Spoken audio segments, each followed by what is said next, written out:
কেন্দ্রীয় শহীদ মিনারে নতুন বাংলাদেশের ইশতেহার শিরোনামে সমাবেশ করছে জাতীয় নাগরিক পার্টি এনসিপি। সমাবেশ থেকে বাংলাদেশকে নতুনভাবে নির্মাণের বার্তা দিতে চায় দলটি।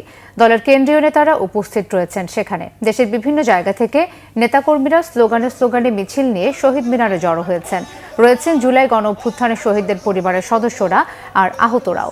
সমাবেশে নতুন বাংলাদেশের ইশতেহার ঘোষণা করবেন দলটির আহ্বায়ক নাহিদ ইসলাম। এনসিপি নেতারা বলছেন, গণঅভ্যুত্থানের পর গড়ে ওঠা দলটি নতুন বাংলাদেশ গড়তে চায়।